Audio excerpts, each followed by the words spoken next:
A really good way to have a bad life is to only surround yourself with people that constantly say the stuff you want to hear them say. If I am acting like an idiot and one of my friends says to me, hey, it's fine, no big deal, bros will be bros, that is a bad friend. Proverbs wants you to know, beware of bad friends. But now, let's turn things a little more positive, okay? Let's be a little more happy. And let's talk about what Proverbs has to say about the kind of friends we should be looking for that will be good for us. I believe that there are many types of friends Proverbs talks about, but I want to highlight 3. And as I talk about these 3, here's what I want you to do. I want you to ask yourself, am I a friend like this? And ask yourself, do I have friends like these in my life with every one of these? So this first one, we should pursue ride or die friends. Yeah, that's right. I don't know if you know that phrase, but ride or die. You ride with me, and if we die together, okay? You should find ride or die friends. Proverbs 17:17. A friend loves at all times, and a brother is born for a time of adversity. If any of you have ever had friends where you're like, well, they seem to be here 1 minute and gone the next. They seem to kind of care and pay attention some days, but not every day. That's not a true ride or die friend. I firmly believe that you won't know who your real friends are until you've gone through adversity, until you've gone through hard times. In the good times, you might look around and you say, hey, I've got a lot of people with me. And then you go through the hard times, you look up and you look around, and you're going to see who your true friends are. Proverbs 18, one who has unreliable friends soon comes to ruin. That's a big word. But there is a friend who sticks closer than a brother. It doesn't say as close as a brother, as close as a sibling. It says closer than a brother. To me, when I think about things that I collect, I've said this many times. Some people collect cool stuff, nice stuff. Here's what I collect truly. I believe that the thing I want to collect more than anything whenever for my time on earth is relationships and friendships with people. And there is nothing more valuable in my collection than the types of friends where literally I could get my phone right now, I pick up the phone and I say, hey, I need your help. And their first response isn't, what is it? Is everything okay? What's going on? No, their first response is, okay, I'm on my way. And I want to be that type of friend. That is a true ride or die friend. One of my favorite books in the whole Bible is the book of Ruth. And I really think the reason I love the book so much is because Ruth lives this out. Ruth's most defining characteristic that people constantly see and say, that Ruth is special, is because she is a ride or die friend for Naomi. And she changes Naomi's life because she sticks with her. Where you go, I will go. Where you stay, I will stay. Your people, my people. Your God, my God. Where you die, I will die. I am with you forever. That is the kind of friend that Ruth is. Now, the second friend that we need to pursue in Proverbs is a tough love friend. You need to write this down, okay? This is very important. We need people that can say stuff to us that we need to hear, that can be tough love. So Proverbs 27, verses 6 and the second half of 9. Wounds from a friend can be trusted. Let that sink in. Wounds from a friend can be trusted. But an enemy multiplies kisses, and the pleasantness of a friend springs from their heartfelt advice. A true friend cares enough about you that they are willing to wound you for your benefit. They love you so much that they're willing to say something that could risk your friendship because of how much they care about you.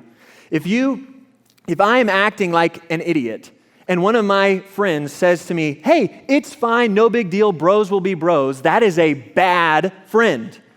Actually, the passage says that's an enemy.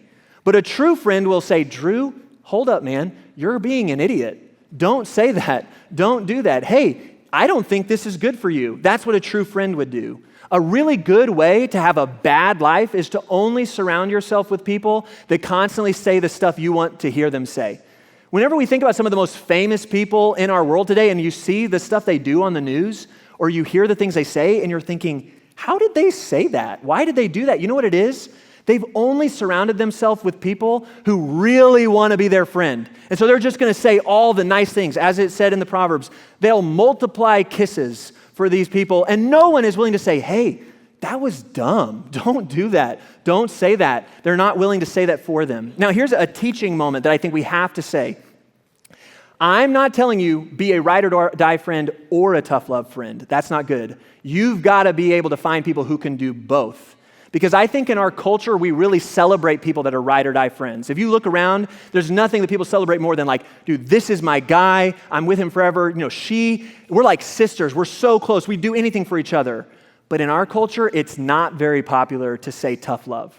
Because in our culture, it's, oh, no, that would be like judgmental. No, that would be like being mean. That would be, you're not being nice to that person. You got to just be nice to them, let them be them, all that stuff. No, you have to be able to do both of those. If you're just ride or die and not tough love, you can lead to some really dumb places. If you're just tough love and flaky, then why am I going to take anything that you have to say? Because you're not with me in the good and the bad times.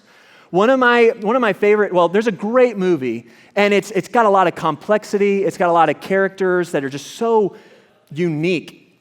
And yet, the premise of the story is about these two brothers that are robbing banks because they want to do something to take care of their mom. So let's all agree, robbing banks, foolish decision, okay?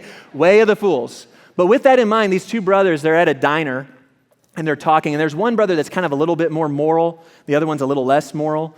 And the little bit more moral brother says, listen, you keep talking like you don't think we're going to get away with these robbing these banks. And the brother says, I've never met anyone that got away with anything ever. Have you? By the way, that's wise. That's something that the Bible talks about, New Testament. God will not be mocked. You reap what you sow. The choices you make have consequences, right? But the other brother says to him, he says, then why did you agree to do this with me? And his older brother looks at him and says, because you asked me to, little brother, that's why I'm doing it. And when I watch those scenes, my heart just craves that. I want so badly to have friends like that says, well, because you asked me, so I'm in forever. And yet, that brother was a bad friend to his brother because he should have said, let's not rob banks, right? He should have said, hey, I love you, I care about you, I'm with you, we're going to take care of this. But we're not going to do this foolish thing, and I love you enough to tell you that this would be a mistake to do this. We must be both. And I think this third kind of friend that we're going to talk about is actually a really good example of these two things put together. So the third type of friend you need to pursue is you need to pursue a level up friend. Someone that sees where you're at and is constantly trying to encourage you to take your game to the next level. So let's read from Proverbs 27:17. Easily one of the most baller Bible verses in the whole Bible right here.